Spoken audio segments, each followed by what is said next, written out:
I have long since grown accustomed to Hercule Poirot's idiosyncratic methods, but nothing could have prepared me for the morning we arrived in Eppingham. As I stood beside the detective on the overgrown lawn of the old stone manor, with its mist-shrouded trees and long-forgotten hedgerows, I couldn't help but think that this particular case would test his powers of deduction more than most. It had all begun 2 days earlier, when the entire village was thrown into uproar by the discovery of Henry Thompson, a man who had been presumed dead for a week after an accident, suddenly found alive, and most peculiarly in his own coffin, no less. The shock was immediate and profound. The funeral had already been held, and the body embalmed with such care and precision that even the most experienced coroner would have had no reason to doubt its authenticity, had been sealed in its casket. Yet there, at the solemn gathering of family and friends, when the lid was to be opened for the customary viewing, the crowd was greeted with the living man instead. I can recall the exact words of the telegram we received, worded so succinctly, and yet so full of inexplicable horror. Hercule Poirot urgently needed. Henry Thompson found alive in coffin. No explanation. Local authorities baffled. Of course, Poirot's response was immediate, though measured. "Mon ami," he had said to me with that small, knowing smile, "the matter is strange indeed. But there is nothing so curious as the human mind when it is faced with the unknown. I must see this for myself." The authorities, I understood, were thoroughly confused. In a place as small and quiet as Eppingham, where little more than the occasional missing cat or disagreement over the price of eggs stirred the populace, the sudden reappearance of a man who had been publicly mourned and buried was enough to disrupt the fragile peace. We arrived in the village shortly after noon, where a modest gathering of onlookers still loitered outside the church, their faces a mix of awe and suspicion. At the door we were greeted by the local constable, a stout man named Hawkins who looked as though he had not slept for days.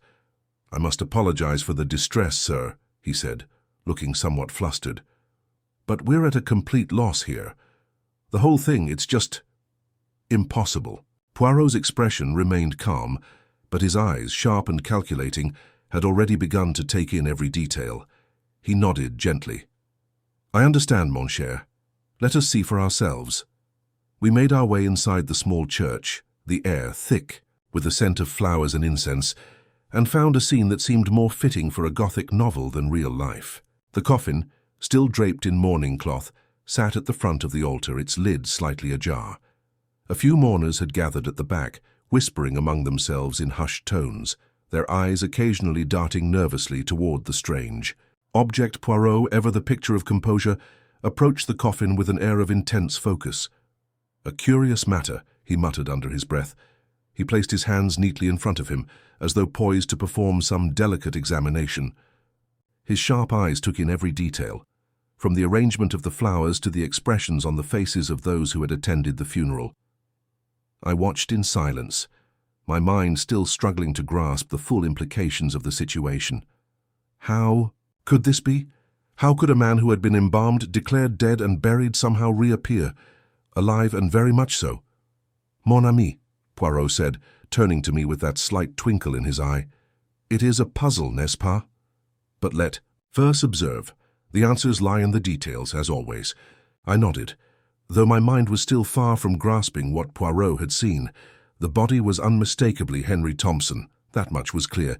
He was a tall man, broad-shouldered, with a slightly weathered face that had once been handsome but now held the signs of a life lived too quickly.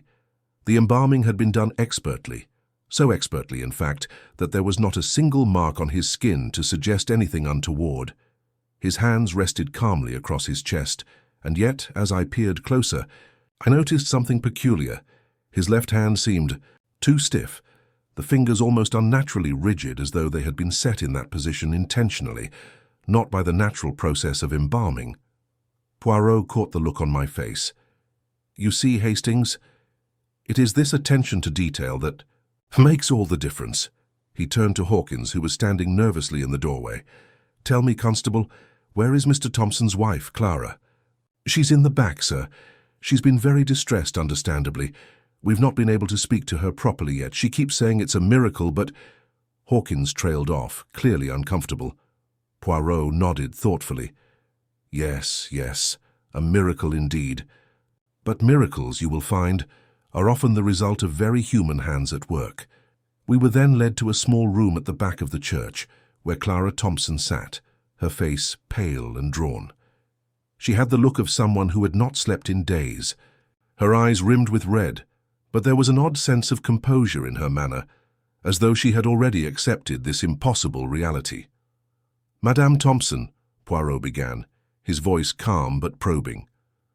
"I understand this must be a difficult time for you, but I must ask you, what can you tell me about your late husband's accident?"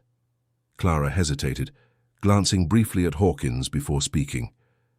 "It was a terrible accident," she said, softly, her voice trembling. "He was on a business trip. The car went off the road into the ravine. They found the body days later. I identified him myself." Poirot's sharp eyes never left her face. "Indeed. And yet, madame, the body in that coffin," he nodded toward the front of the church, "does not bear the marks of a man who has suffered such an accident." Clara's hand trembled as she clasped it tightly in her lap. "What are you suggesting? Monsieur Poirot?" "I am suggesting nothing," Poirot replied smoothly, "but that the facts must be examined with the precision of a fine clockmaker. That is all. Tell me, madame, did your husband have enemies?" Clara's face faltered for a moment, her eyes flickering with something, fear, perhaps, or guilt, but it passed quickly. "None that I know of," she said, her voice growing. "Firmer? He was a businessman, but a respectable one. Poirot cut her off gently. "Respectable, you say? A curious word, but perhaps it is best not to jump ahead." He paused, giving her a long look. "I will leave you for now, but I must ask, Madame Thompson, were there any circumstances leading to your husband's death that you did not wish to share with the authorities?" Clara did not respond immediately, her gaze drifting downward, her lips pressed tight. The question hung in the air unanswered. As Poirot turned to leave, his mind already working, I followed him outside, where he paused to look back at the church, his gaze calculating. "Mon ami, this is but the beginning," he said quietly, "but already I see many things, many inconsistencies. We shall see what the little grey cells reveal, no?" As I stood there beside him, gazing at the village that would soon be turned upside down, I couldn't help but feel that something much darker was at work here. And I had the distinct feeling that Poirot had already begun to understand more than he was letting on. The game had begun, and I could sense the mysteries, so tightly wound, were about to unravel. But where would they lead? The train ride from E. London had been uneventful, save for the slight tremor in my voice as I tried, unsuccessfully I might add, to persuade Poirot to tell me what he thought of the situation. His silence on the matter, as ever, only deepened my curiosity. We arrived in Eppingham in the late afternoon, and the town seemed just as quaint and unassuming as it had looked in the photographs I had seen. It was a peaceful place, nestled between rolling green hills and winding country lanes, where nothing, more disturbing than a missing dog or a disagreement over gardening tips, usually made the local headlines. But now there was a palpable tension in the air, a certain heaviness that seemed to hang over the cobbled streets, even as the villagers went about their business. As we made our way toward the church, Poirot's small but confident steps never faltered. I, on the other hand, couldn't help but feel the curious stares of the villagers, an odd mixture of suspicion and relief, as though they were both hoping for answers and dreading the truth. The village's tranquility had been shattered, and they were not yet accustomed to the disruption. It was as though every person we passed had a small piece of the puzzle, but they were reluctant to give it up. Their faces, too, seemed to wear expressions of confusion, as though the mere act of encountering Poirot, so methodical, so precise, was an intrusion into a life they hadn't known could be so strange. "Mon ami," Poirot murmured as we neared. The church, his tone calm. One would think from the looks of these good people that something most dreadful had occurred. I glanced around, noting the stiff posture of the onlookers, their whispering hushed but not enough to mask the unease that buzzed through the air. "Isn't it a bit unnatural?" I ventured. "I mean, people don't just return from the dead, Poirot." His eyes twinkled slightly, but he said nothing as we entered the church. The coffin still rested on the polished oak stand, its mourning cloth slightly askew, and the small, tasteful bouquet of lilies seemed strangely out of place in the midst of all the bewilderment. The scene was both disorienting and oddly static, like something caught in a moment it couldn't quite escape. Poirot stood still for a moment, his sharp eyes scanning every corner of the room, his mind no doubt already processing the vast array of contradictory details that the average observer would have missed. He made his way toward the coffin, moving with the same quiet assurance I had grown to admire. "Let us see," he murmured to himself, lifting the lid of the coffin just slightly, as though in perfect deference to the formality of the situation. His expression didn't change as he leaned over the body of Henry Thompson, his gaze raking over the features with such care that it almost seemed intrusive. I, of course, remained standing to one side, unsure whether I should follow or simply wait. His fingers, delicate as a surgeon's, brushed against the edge of the embalming fluids, the faintest smile tugging at the corners of his mouth as he studied the way the skin had been preserved. Then, without a word, he stepped back and turned to me. "Do you notice, mon ami, how very precise the work is?" Poirot asked, his eyes fixed on the body once more. "The embalming, it is impeccable, no? And yet the hand, look at the hand, Hastings." I approached the coffin, and as I did so I could see what Poirot had already noticed.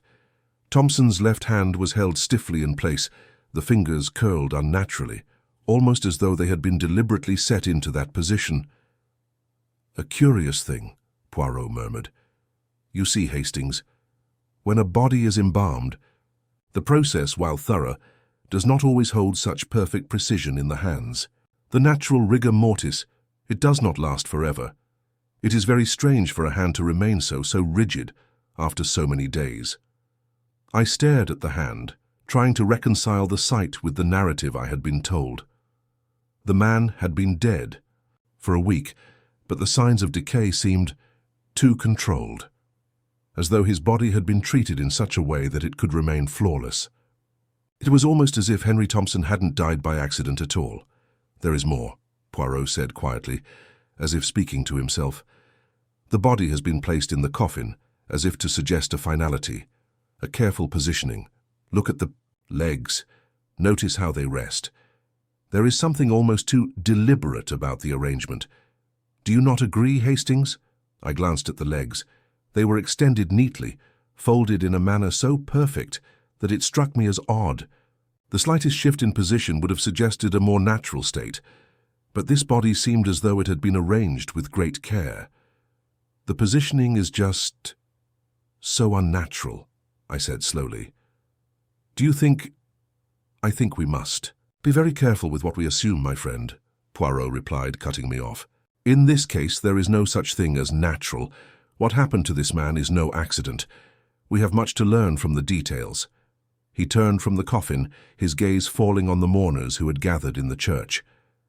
The faces of the villagers were a study in restraint, though there was an unmistakable air of anxiety that seemed to cling to them.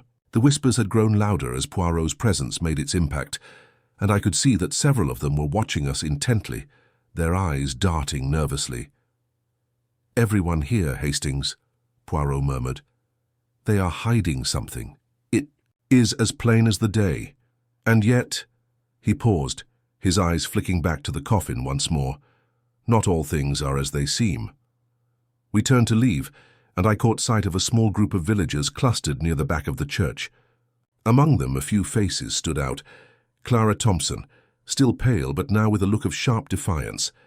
The local coroner, who appeared almost too eager to explain the facts of the case, his eyes darting nervously, and a few others, their hands fidgeting at their sides, faces pinched with uncertainty.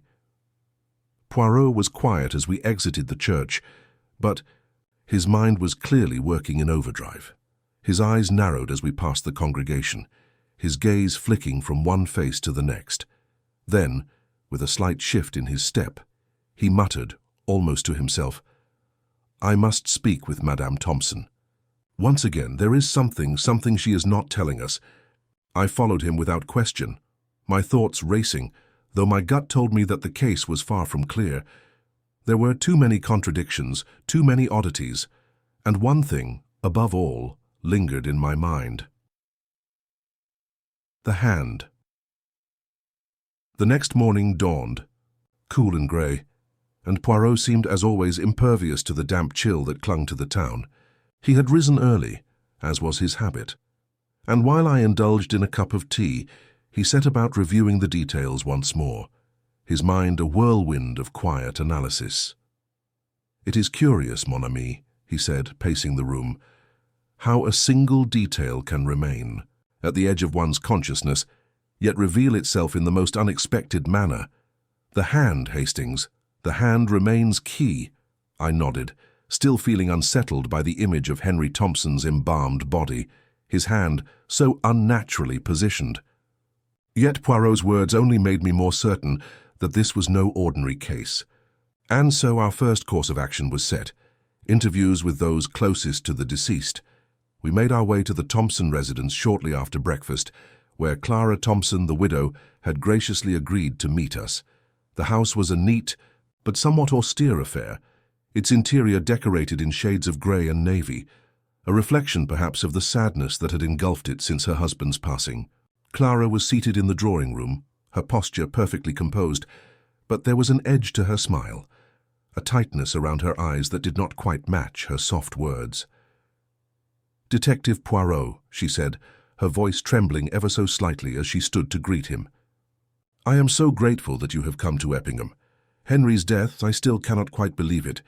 Poirot surveyed her with an almost imperceptible narrowing of his eyes before offering her a small bow. "Madame Thompson, your sorrow is apparent, but I must ask, how is it that you managed to carry yourself with such dignity under such a strain? You have suffered, yes, but your composure, it is almost as though you are playing a part." Her eyes flickered, but she quickly regained control. "I have done what was necessary, Monsieur Poirot. A wife must be strong in such moments." Poirot paused for a moment, his gaze drifting over her, before he turned to me with a small, knowing smile, as though the exchange had already begun to unravel a thread. "Your husband," Poirot continued, "he had no enemies, n'est-ce pas? He was a man of good reputation. But there is something, madame, something which troubles me." Clara's eyes widened. "What do you mean? What could possibly trouble you, Monsieur Poirot?" Poirot's tone softened, but there was a sharpness beneath the veneer. "It is the way you speak of him, madame. There is a deliberateness to your words, a carefulness in your grief, no tears, no broken voice, just formality." Clara's jaw tightened. For a moment she said nothing, but I could see a muscle twitch in her throat, betraying her calm. "I loved Henry," she said, her voice now steely, "and I mourn him in my own way, but I am not one for theatrics, Monsieur Poirot." Poirot leaned back slightly, nodding with almost imperceptible approval. "Of course, it is just that your husband's death was so sudden, so very strange, and yet you, madame, have moved on with such remarkable control. We stayed no longer than was necessary, Poirot's silent dissection of her every movement, and word already providing him with a great deal of information. I was left with a peculiar sense of discomfort, but the truth of her emotions remained elusive. The second stop was Samuel Green, the family lawyer, whose office was not far from the Thompson residence. He greeted us with the practiced politeness of a man who had learned early to master his emotions. Green was a man in his late 50s, silver-haired and immaculately dressed, with a manner that suggested both professionalism and a certain detachment from the personal lives of his clients. "Ah, Poirot," Green said, offering a firm handshake. "I have been expecting you. I trust you have had a chance to speak with Clara?" Poirot nodded. "Oui. She is composed, I believe, but there is something artificial in her manner." Green's expression didn't shift, but there was a faint flicker of something, uncertainty perhaps, in his eyes. The loss of a loved one affects people in different ways. I suppose we all have our ways of coping. He paused, smoothing a wrinkle in his jacket. "I don't think Clara had much of a chance to adjust, what with the circumstances of Henry's death." "I see," Poirot replied, his gaze sharp. "Perhaps, Monsieur Green, you might tell me something more about the circumstances of Mr. Thompson's passing. Was there any unusual detail in the will? Anything that might offer a clue as to why such a fine man would meet such an untimely end? Green hesitated for a fraction of a second too long. As it happens, there was some business regarding his estate, but I assure you, Poirot, there was nothing to suggest foul play. But the inheritance, Poirot persisted. A sum of money, large perhaps, that would make one, how do you say, tempted? Green's eyes shifted just slightly before he quickly recovered. The inheritance was substantial, yes. Henry was a wealthy man, and his will was quite clear. But that, Poirot, is hardly something to provoke murder. I would suggest you look elsewhere. As we left Green's office, Poirot's lips tightened in thought. Ah, Hastings, there is more here than meets the eye. You see, Monsieur Green's reaction is key, most telling. It is not the sum of money that interests him, it is something else, something far more personal. But we will uncover that in time. Our final visit for the day was to Eleanor Palmer, a close friend of Clara's, who had arrived in Eppingham a few days after the funeral. She was a tall woman, with a certain grace that was only marred by the restlessness in her eyes. When we arrived at her home, she greeted us warmly, but there was something a little too eager in her manner. Her voice, though pleasant, carried an intensity that felt out of place. "Detective Poirot," Eleanor said, her hands clasped tightly in front of her, "I cannot tell you how grateful I am that you've come. Henry was a dear friend to me, and I simply cannot believe he's gone." Poirot inclined his head, observing her closely. "Ah, Madame Palmer, it is clear that you cared for Mr. Thompson deeply. But there is something in the way you speak of him. It is almost too much. Too emotional, perhaps." Eleanor blinked, clearly taken aback by the directness of his remark. "I'm sorry, Monsieur Poirot, if my grief seems excessive. But Henry and I shared a bond, something beyond friendship, you must understand." Poirot raised an eyebrow. "Ah, I see. Perhaps there were more intimate feelings between you?" Eleanor's face flushed, but she quickly recovered. "No, not in the way you might think. But Henry had a charm, you know, a way of making everyone feel as though they were the most important person in the room. I admired him greatly. I could never have imagined something like this happening to him." Poirot gave a small nod. "I see. It is natural to feel such attachment to a person like Henry. But one must also ask, why then, Madame Palmer, did you arrive only after his death? You were not here for the funeral, were you?" Her lips parted in surprise, and her cheeks flushed, a deeper shade. I had prior commitments, but that's neither here nor there, Monsieur Poirot. What matters is that Henry is gone, and we must find out what happened." Poirot smiled slightly, his eyes gleaming with the hint of a revelation. "Ah, but it is here and there, Madame Palmer. It is exactly this kind of omission that raises questions."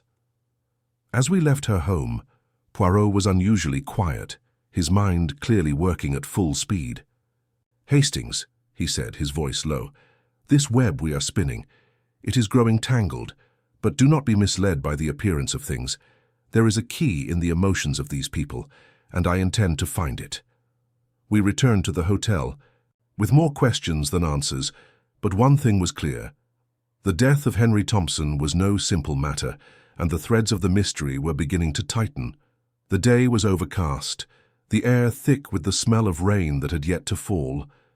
Poirot had insisted on revisiting the mortuary, and while I could not quite place my finger on why, I sensed the subtle shift in his demeanor, a kind of quiet, anticipatory energy that suggested he had begun to form a theory, though not yet willing to reveal it. We arrived just after lunch, the door to the mortuary creaking open in the same way it had the day before. The undertaker, a lean man with a stiff posture, stood waiting for us, an inscrutable expression on his face. He offered us a muted bow before stepping aside, allowing us to enter the cold, sterile space. Poirot made no immediate move toward the coffin, but instead began to pace slowly around the room, his eyes darting here and there, noting every detail with that peculiar intensity of his. I could not help but feel the tension mounting in the air. His silence was deliberate, calculated. "Something is out of place, Hastings," Poirot murmured, his voice low as he glanced around the room. But what it is, I cannot say just yet. It is a feeling, you understand. I nodded, but I had no idea what he meant. The room was clean, the body had been embalmed with a precision that would have satisfied the most exacting medical professional, and the coffin itself stood immaculately polished, just as it had the day before. Poirot finally stepped toward the coffin, his eyes narrowing slightly. I watched as he delicately placed a gloved hand on the edge of the lid and began inspecting it with meticulous care.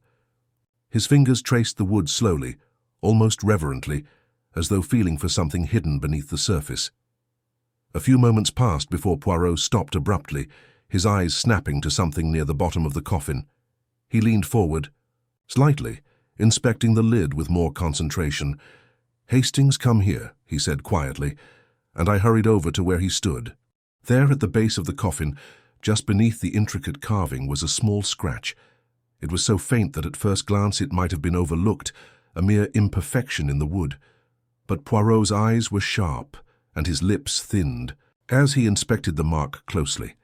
"This," he said, "this is no ordinary scratch, it is recent. The coffin was closed with care, but someone with knowledge, has disturbed it." I felt a strange chill run down my spine as Poirot's fingers hovered over the mark. It was clear to me now that it was not an accidental scuff, but something deliberately made, perhaps by a tool. It seemed inconsequential, but in Poirot's world, such small details often became the most telling. "Do you see it, Hastings? The scratch was made after the coffin had been sealed, of this I am certain." I blinked, trying to make sense of his words. "You mean someone tampered with the coffin before the funeral?" Poirot gave a small, almost imperceptible nod. "Exactly. But it is not just this scratch, no. The manner of embalming was rushed, if you will. Do you recall, Hastings, how you noted the almost too perfect preservation of Mr. Thompson's body?" I nodded, recalling the unnerving stillness of the deceased, the uncanny, lifelike quality of the corpse. "Yes, I do remember. But what are you suggesting, Poirot? That the body wasn't properly embalmed?" Poirot's eyes gleamed, and I could see the spark of understanding beginning to take hold of him. "No, Hastings, I believe it was embalmed too well, too quickly, as though the mortician had no time to prepare it as thoroughly as usual. The body, Monsieur Thompson's body, was prepared in a manner that is suspicious. The rush, the haste, it is all part of the puzzle. And this scratch, this subtle mark, it confirms my suspicions." I looked at him, still uncertain of how the pieces fit together. Poirot's voice dropped to a near whisper, as though speaking to himself as much as to me. "The embalming process was not an ordinary affair. No, no. Someone had to act quickly. But why? What was the hurry?" I couldn't answer that. My thoughts swirled, struggling to keep pace with Poirot's deductions. I had been too focused on the emotional responses of the people involved, their grief, their strange reactions, but Poirot was peeling back the layers of the physical evidence in ways I hadn't considered. Poirot straightened suddenly, his brow furrowing as he took a step back. "And now we come to the key detail, Hastings. The scratch, the rush, the preparation, all point to one thing. Mr. Thompson was not dead when his body was prepared. No, he was alive, or at least in a state of suspended animation." I froze. "For you mean he was not dead?" Poirot's eyes glittered with the sharpness of his realization. "Not dead, no, drugged, perhaps?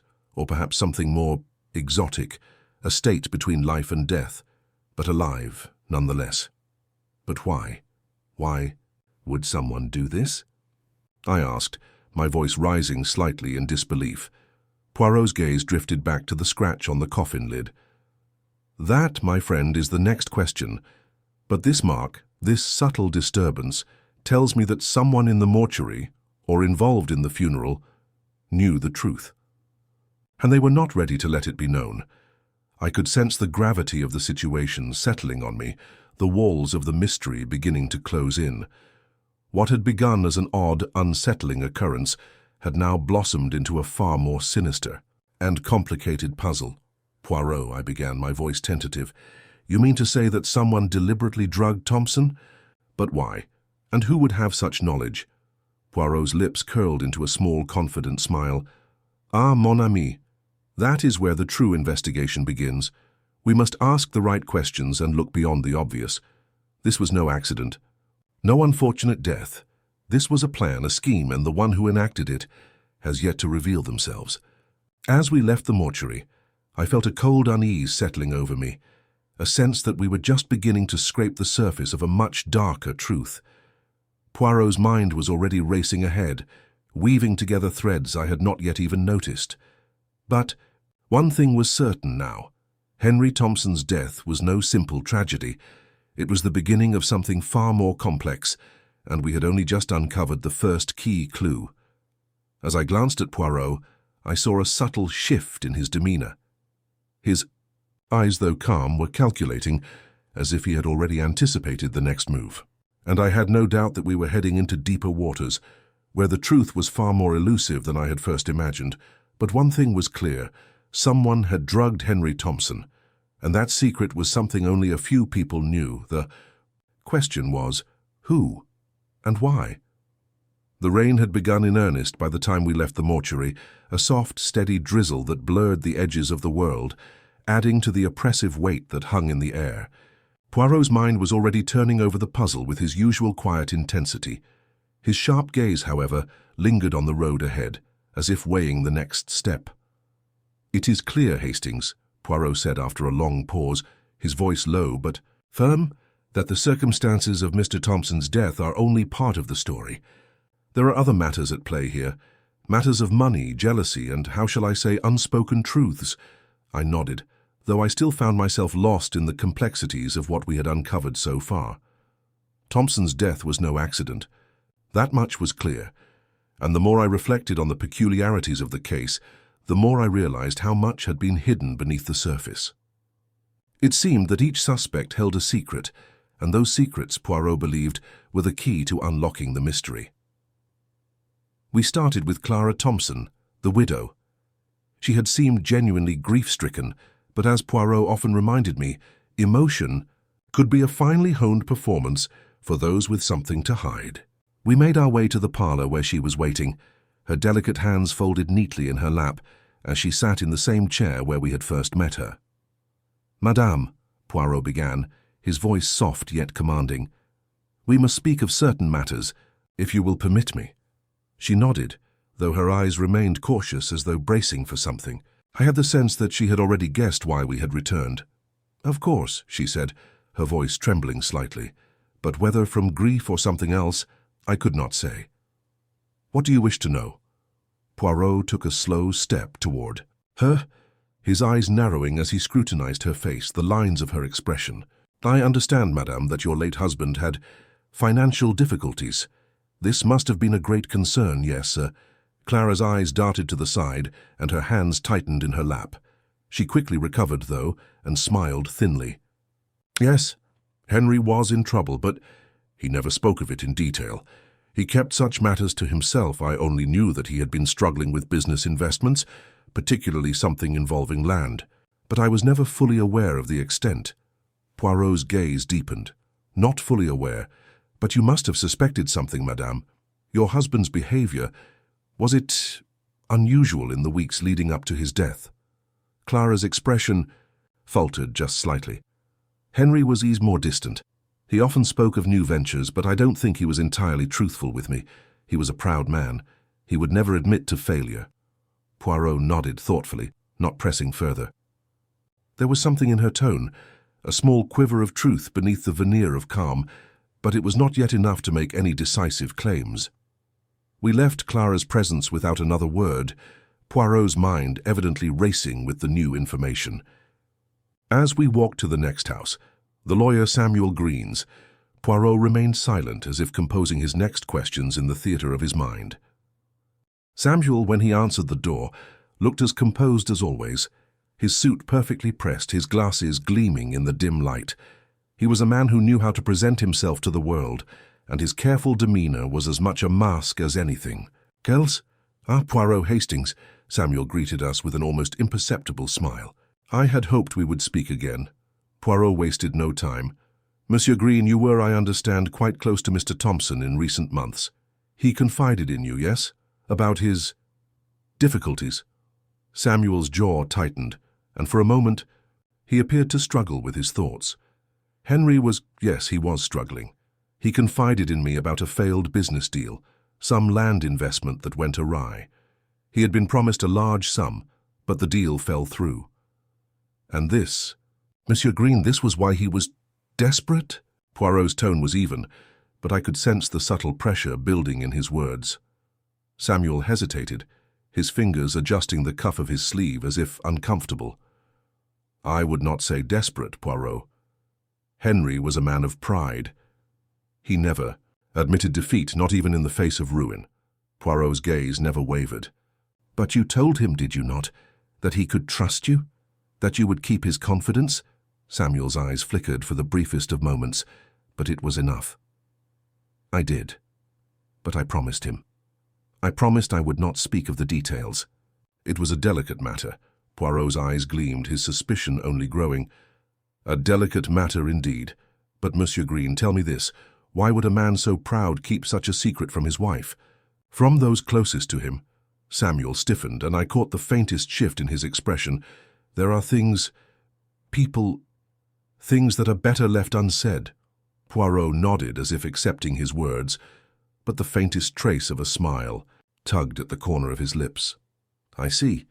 You would not want to cause unnecessary worry, Monsieur Green, would you? The lawyer did not respond, and we excused ourselves shortly after, the air thick with the implications of his vague statements. Next, we met with Eleanor Palmer, Henry's close friend. Her demeanor was markedly different, more openly distraught. Her face pale, eyes red from a night of weeping. "Oh, Mr. Poirot," Eleanor began, her voice breaking, "I cannot understand it. He was my closest friend, and now I cannot bear to think of him gone." But Poirot was unyielding, his sharp eyes cutting through the layers of grief she wore so openly. "Madame Palmer, you were, I believe, very attached to Mr. Thompson. Perhaps more than a friend, yes?" Eleanor's breath hitched, but she quickly steadied herself. Yes, I loved him, Poirot. I loved him for years. But he never felt the same." Poirot raised an eyebrow. "And was this love reciprocated?" Eleanor's hands trembled as she wiped away a tear. "No, he never returned my feelings. I suppose that's why it's all the more painful now. He's gone and there's nothing left." I could see the strain in her words, the tremble beneath the surface of her composure. There was something deeper here, something unsaid. Poirot remained silent for a moment, then spoke quietly as if considering his next words carefully. "Perhaps, madame, you had other reasons to wish him harm." Her eyes widened, her grief momentarily flickering into something darker before she quickly masked it with a fresh wave of tears. No, I would never hurt Henry. You must believe me." I exchanged a glance with Poirot, who said nothing, but his gaze lingered on her longer than I would have liked. There was more to Eleanor's story, but she was not ready to reveal it. As we left her home, Poirot was quiet once more, his mind spinning as he pieced together the fragments of jealousy, financial strain, and unspoken resentments. Each thread led us back to the same question: who had the most to gain from Henry Thompson's death?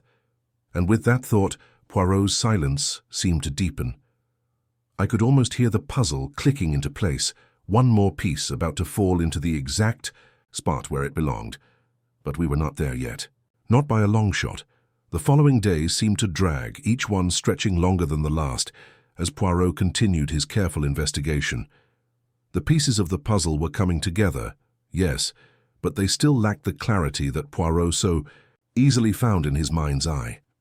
I, however, was struggling to see the full picture. Every revelation seemed to send us in a different direction, each more confusing than the last. We were on our way to meet with Clara Thompson again, when Poirot spoke, his voice even but charged with quiet energy.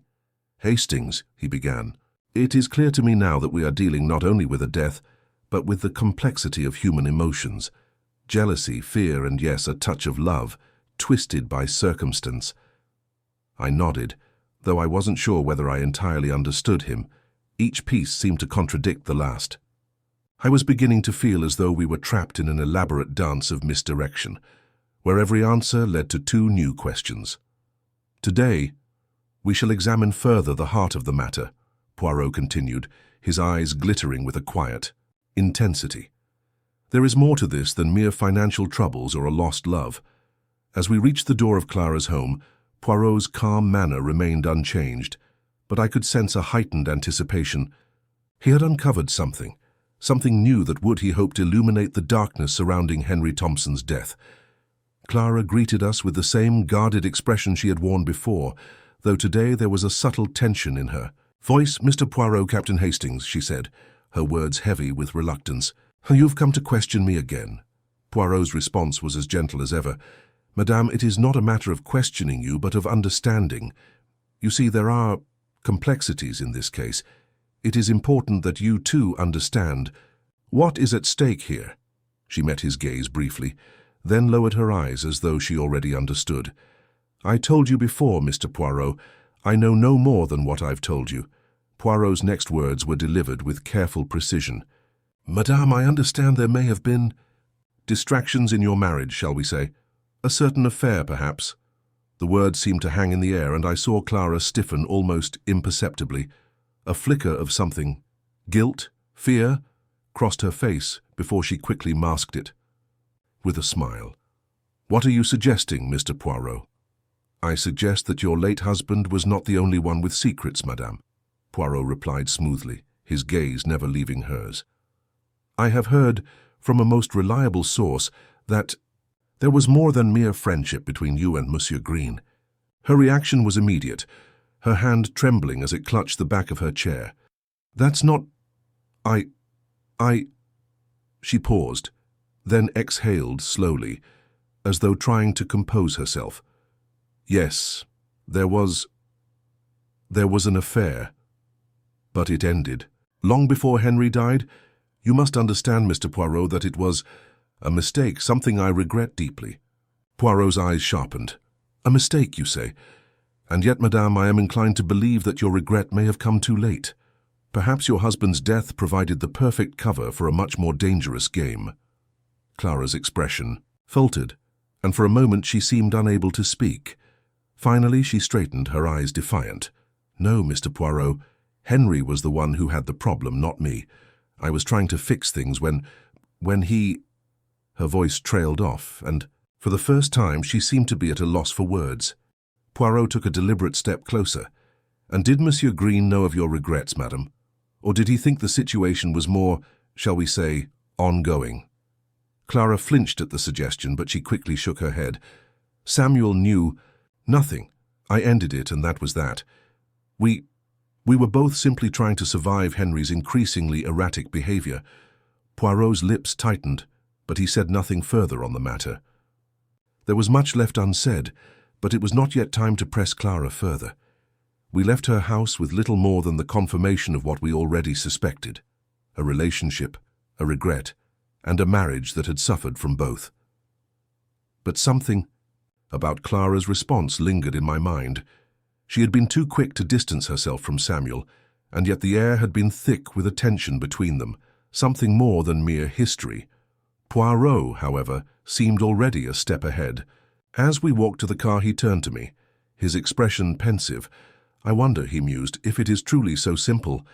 Clara's affair with Monsieur Green was a matter of the past, she claims, yet there remains a tension between them, a certain intimacy that cannot be ignored." I felt a chill. "You think Samuel may have been involved in Henry's death?" Poirot gave me a quick glance, his eyes narrowed in thought. "It is not impossible, but we must explore further, Hastings. There is something more here, something that cannot be explained by mere jealousy or love gone awry." It was late in the day when we next saw Eleanor Palmer. Her usually composed face was now a mask of confusion, and I immediately knew something had changed. She had found something, perhaps a clue or perhaps a revelation of her own. She greeted us with a touch of unease, and I felt the hairs on the back of my neck prickle.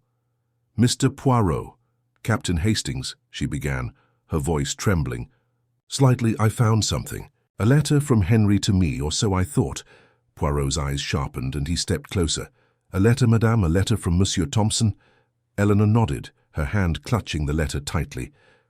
"I believed it was a letter he wrote, confessing his love for me. But when I looked closer, something was wrong." Poirot took the letter from her, examining it carefully. His eyes flicked over the paper and he turned it this way and that. "Ah," he murmured, "I see this is a forgery, madame. This letter was not written by Mr. Thompson. The handwriting does not match, and the ink— Ah, yes, the ink is too new." "It has been carefully prepared," Eleanor gasped, her face turning pale. But why would someone do such a thing? To deceive me?" Poirot's eyes flicked over to me, and I caught the subtle shift in his gaze, a moment of quiet certainty. "It is becoming clearer, Eleanor. Someone sought to manipulate your emotions, to make you believe in a love that was never there." The tension in the room seemed to grow palpable, as though the walls themselves were closing in on us.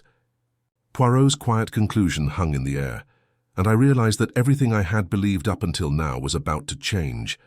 Eleanor's tears fell freely now, but whether from grief or from a dawning horror, I couldn't tell. The web was tightening, but it was no longer clear who was caught in it. The investigation had seemed to be at a standstill.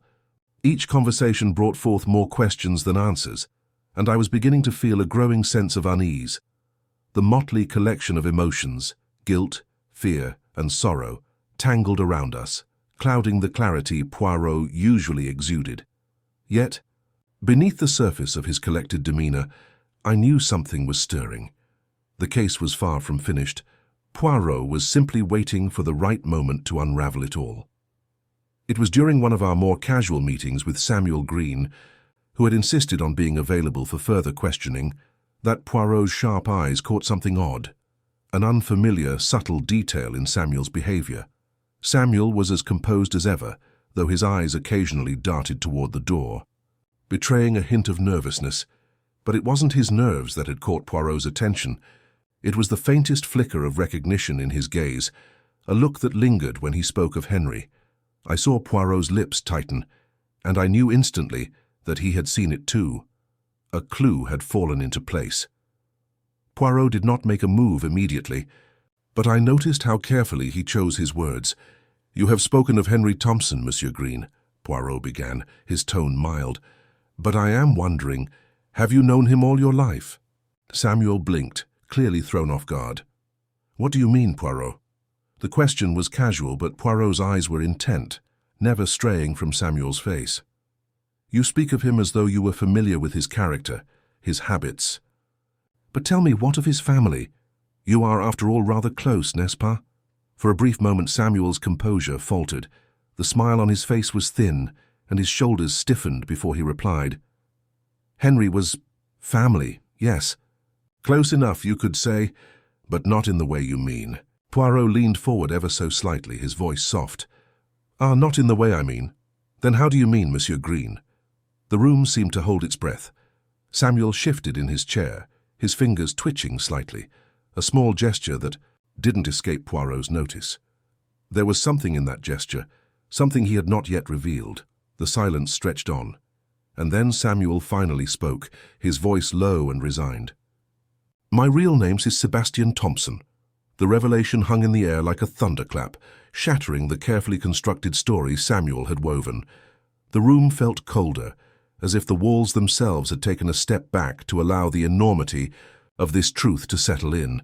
Sebastian Thompson, Henry's relative. This new identity shattered everything we had assumed about his motives. Poirot's expression remained unchanged, though his eyes gleamed with the satisfaction of a key being turned. He had known something was off, of course. Samuel had been too calm, too eager to involve himself in the investigation. But this was something far deeper than simple financial troubles. "So," Poirot continued, his voice measured, "you are not merely an acquaintance of Henry Thompson, but family. A cousin, perhaps, or a nephew." Sebastian, shifted, uncomfortably under Poirot's unwavering gaze. "Yes, I'm his nephew," he confessed, a note of bitterness creeping into his voice. "But I wasn't always in the picture. I grew up with my mother, far from the family.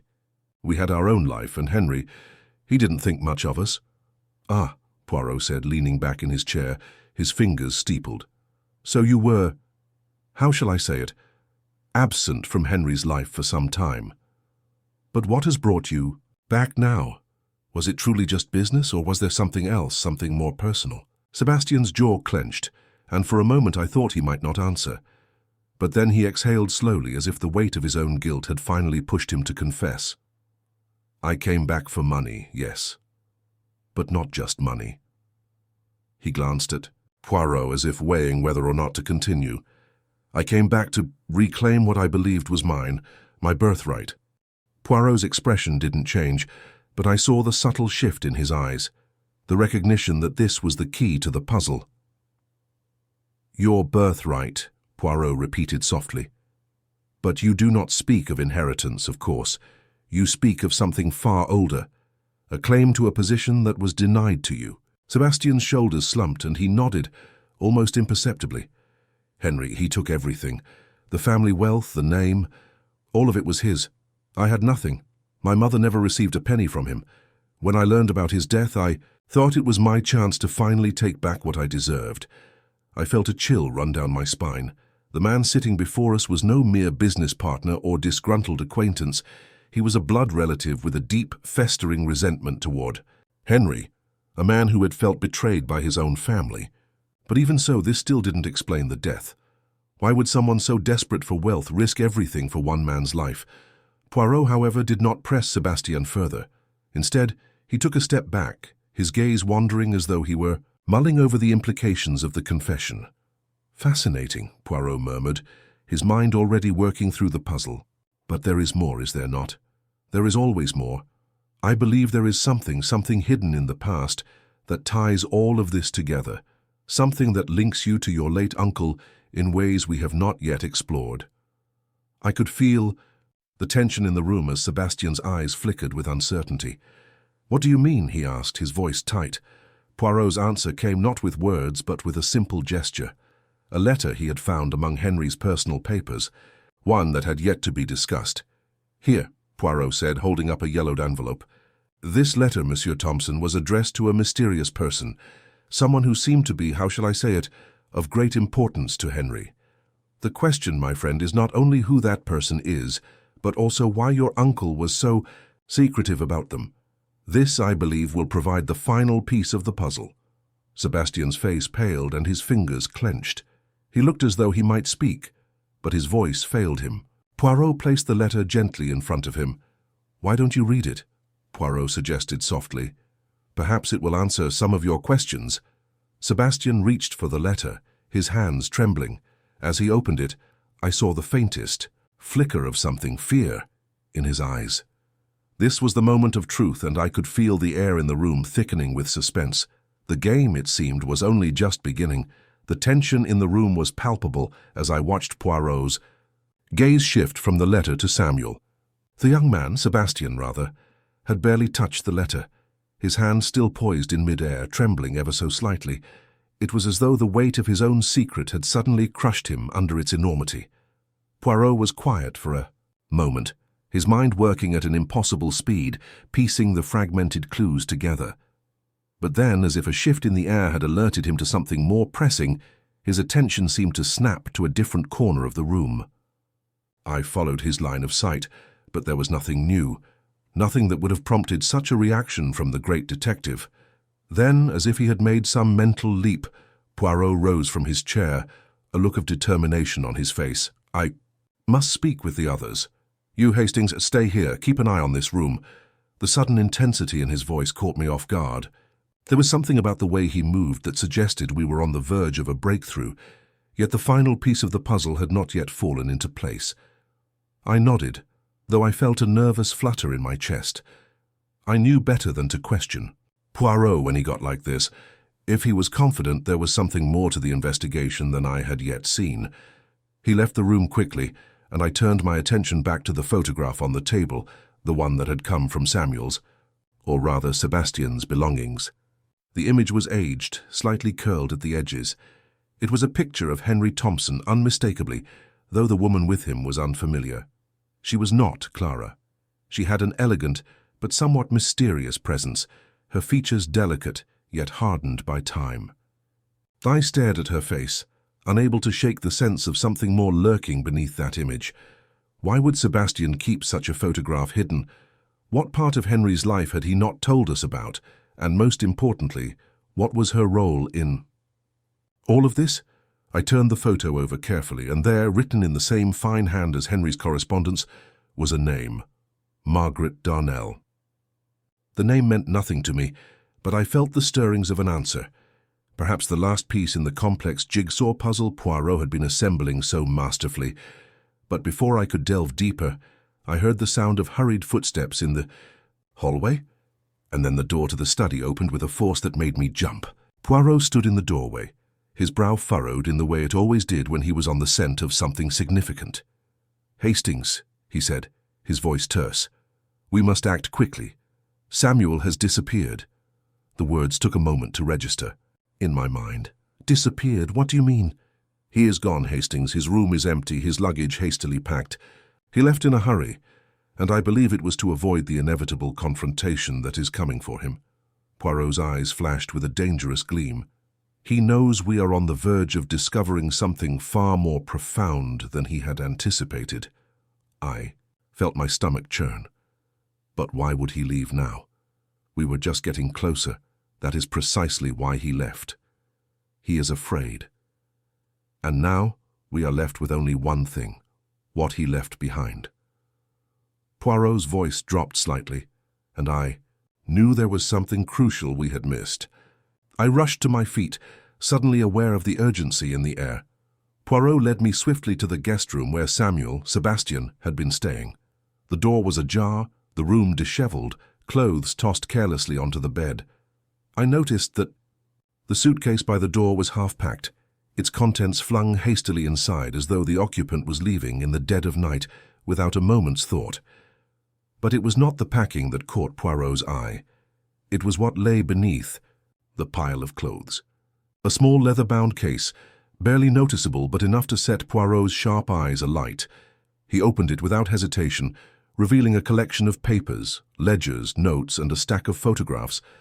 I could see Poirot's mind already working through the pieces. His hand hovered for a moment, touching a few of the photographs before pulling one from the stack with a grim satisfaction. It was the same image. The one of Henry Thompson and the mysterious woman. Poirot turned to me, his expression inscrutable. "This photograph, Hastings, is the key. It ties everything together. This woman, Margaret Darnell, was not simply a passing acquaintance. She was the one who held the power."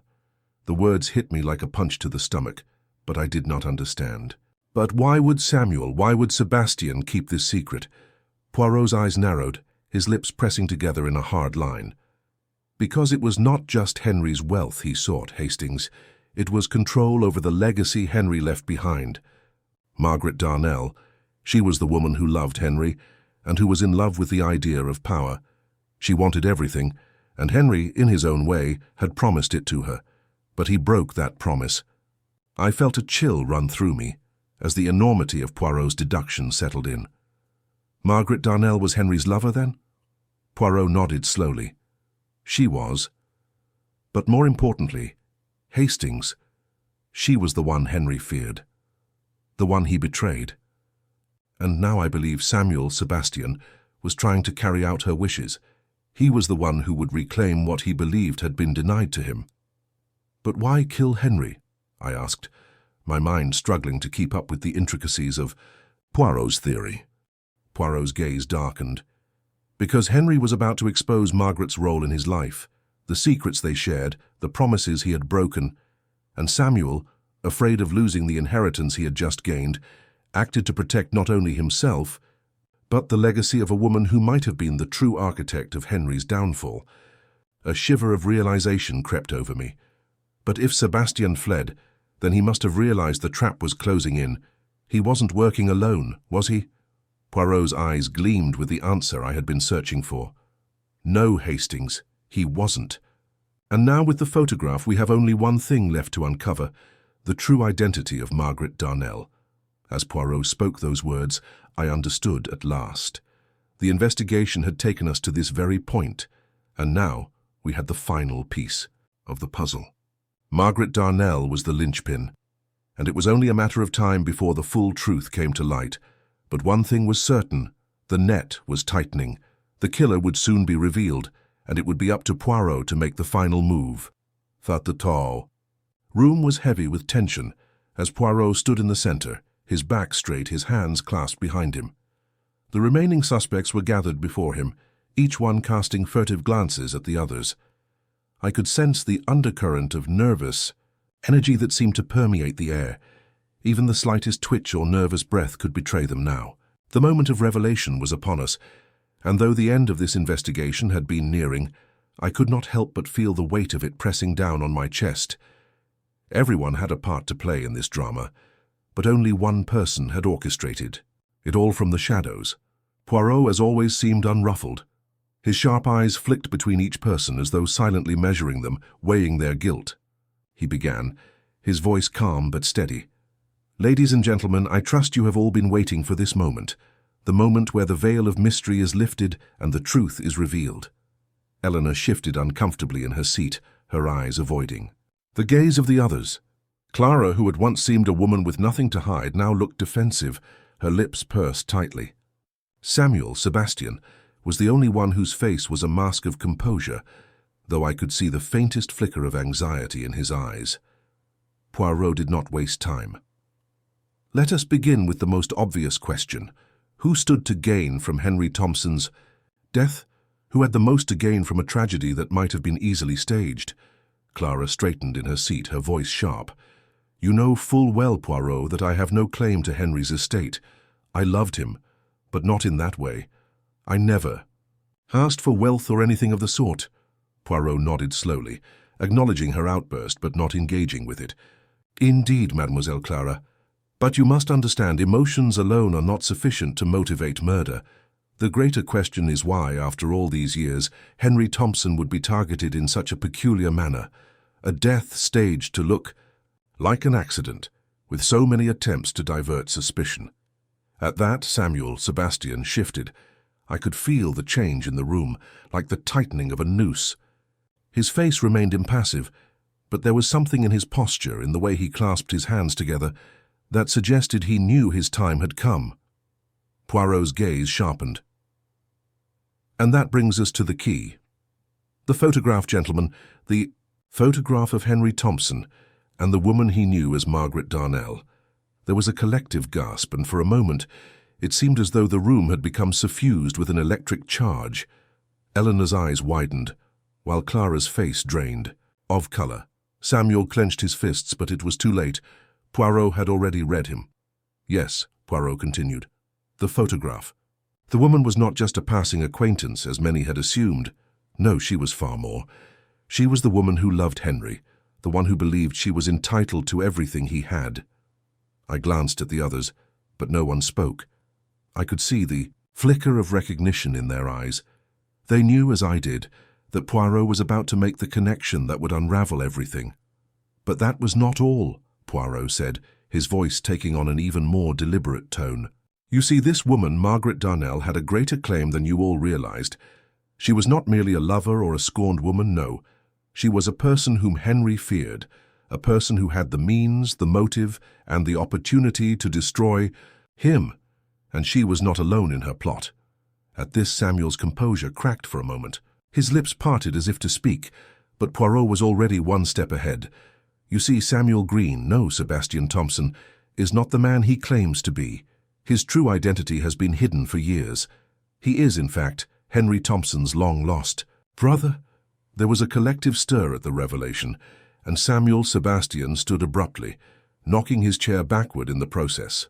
His hand gripped the back of the chair, and for a brief moment he looked like a trapped animal. "Impossible," he spat, his voice strained. "That's not true. You're lying." Poirot's calm demeanor did not falter. "Oh, but it is true, Monsieur Thompson. You have carried that secret with you for years, haven't you? A secret that you were always on the edge of revealing, and when your half-brother, Henry, grew weak, you saw your chance. You orchestrated his death, staged it to look like an accident, and in doing so you hoped to take his place." The room was silent, save for Samuel's shallow breaths. The weight of Poirot's words hung heavily in the air, and even I, who had seen Poirot work his magic time and time again, was shaken by the gravity of the moment. Poirot continued, his voice gaining strength. But what was your true motive, Monsieur Thompson? Was it simply money, or was it something more? The desire to take back what you believed was rightfully yours, to inherit your brother's wealth, but also to erase a life of obscurity and neglect. Samuel's eyes darted about the room, and I could see that his bravado was fading, replaced by a deep sense of desperation. I didn't— Poirot cut him off. You didn't mean for Henry to die, did you? No, you staged the scene, hoping for a false conclusion, one where his death would be ruled as accidental. You thought you could manipulate the situation, frame others, hide in plain sight as a distant relative, as Samuel Green. But you underestimated the thoroughness of my little grey cells, Monsieur Thompson. Samuel's shoulders slumped, and in that moment it became clear. The final piece had been placed, the puzzle now whole. He had been Henry's brother all along, hidden under a false identity, lying in wait for his opportunity. And when that opportunity came, he had grasped it with both hands, willing to go to any length to claim the fortune he thought was his by birthright. But why, Poirot? I asked, my voice breaking the silence. Why did he kill Henry in such a staged way? Why not simply inherit everything? Poirot's eyes glittered as he replied, his voice laced with understanding. Ah, that is the true crux of the matter, my dear Hastings. Samuel wanted not just the wealth, but to erase the past. He believed that by killing his brother in such a way, by removing the evidence of their shared history, he would secure a new future, one in which Henry was forgotten and Samuel alone would take his place. As Poirot concluded, Samuel's head drooped and his shoulders slumped in defeat. He knew, as everyone else did now, that his deception had unraveled, the net had tightened, and there was no escape. Poirot looked at the room one last time. And so the case is solved. The murderer, Monsieur Sebastian Thompson, stands before you, and the truth has been laid bare. The room was still, save for the faint sounds of Samuel's breathing. His guilt, his pride, his desperate desire for something he had never truly earned. Poirot had peeled back the layers, exposing the dark heart of it all, and with that, the case was closed. The final arrest had been swift. Samuel Thompson, the man who had once walked so confidently amongst us, now stood under the watchful eyes of the constables, his hands bound and his future sealed.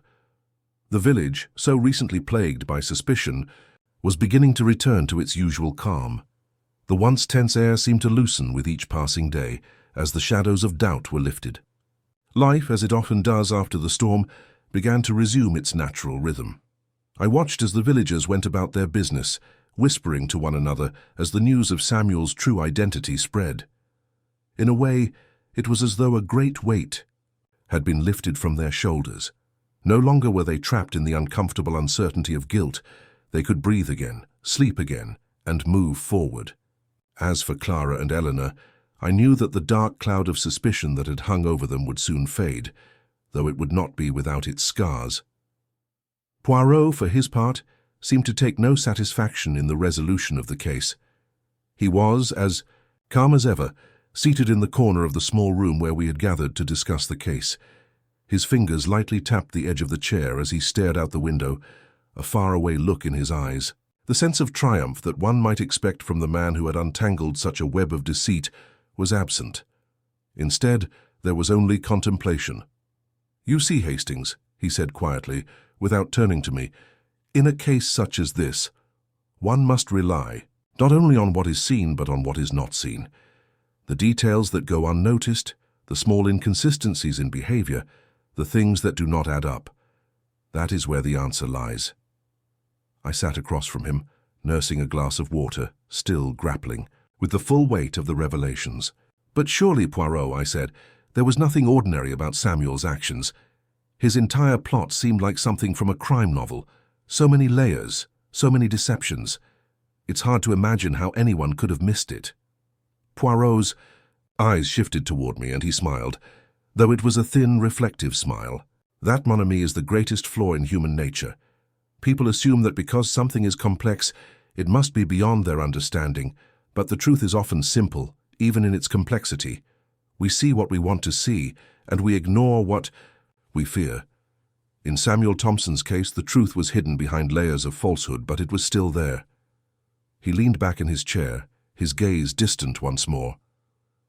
What Samuel did, Hastings, was not merely an act of greed or revenge. No, his crime was more subtle, more insidious.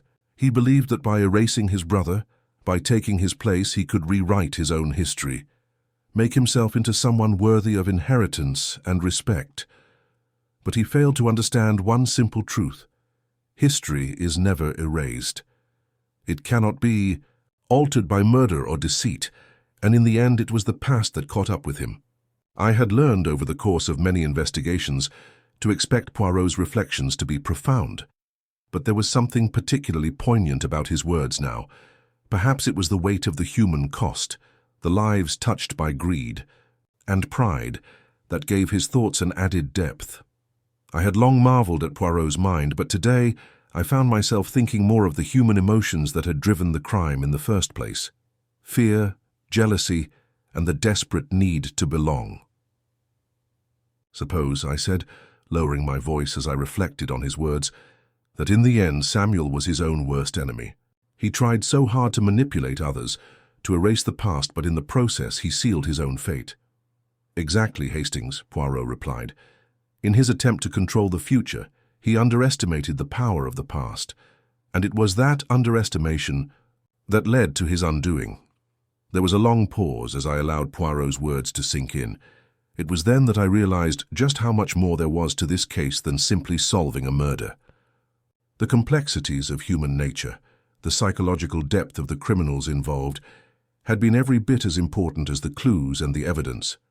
Poirot, as ever, had seen things that no one else had noticed, small changes in behavior, subtle shifts in emotion, and from these fragments he had pieced together the truth. "You have given me much to think about, Poirot," I said softly, my mind still racing with the implications of everything we had uncovered. In a way, it wasn't just Samuel who committed the crime, it was all of us, in a sense. We all contributed to the web of deception by allowing ourselves to overlook the little things. Poirot gave a small nod, as though acknowledging my insight. Indeed, Hastings. You see, the case was not only a test of logic, it was a test of perception. The greatest crime is not the murder itself, but the failure to see the truth for what it is. I couldn't help but reflect on my own role in the investigation. Despite my growing respect for Poirot, I had at times been distracted by the obvious, the external signs of guilt, and had overlooked the subtler clues that Poirot had so skillfully pieced together. I had been content to follow the trail of false leads while Poirot had patiently waited, observed and waited some more. "Do you ever get tired of this, Poirot?" I asked suddenly, the thought slipping from my mouth before I could stop it. Of constantly seeing the dark sides of people, of piecing together their lies and their motives. Poirot's gaze shifted to me, and for a moment I thought I saw something in his eyes, something almost melancholic, but it was gone in an instant, replaced by the same calm, methodical poise he was known for. "No, Hastings," he said softly, almost to himself. "I do not tire of it, but it is not the darkness that I focus on, it is the light, the truth. That is what drives me.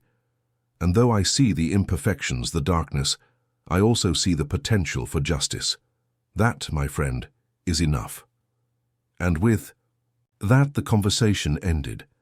I sat quietly, reflecting on his words, on the case, and on the subtle nature of justice. In the world of Hercule Poirot, everything was as it should be, methodical, logical, and ultimately just. The puzzle had been solved, the mystery unraveled, and the guilty were brought to account. The villagers would move on, their lives returning to normal. Samuel Thompson would face the consequences of his actions, and Poirot, as always, would fade into the background, content with his quiet, persistent pursuit of truth. As I watched him rise from his chair and prepare to leave, I felt the familiar pang of admiration for my friend, the detective who could see the world as no one else could. There was something deeply humbling about being in his presence, something that reminded me once again of the delicate balance between human nature and the justice that we all hope to find, even when it seems so elusive.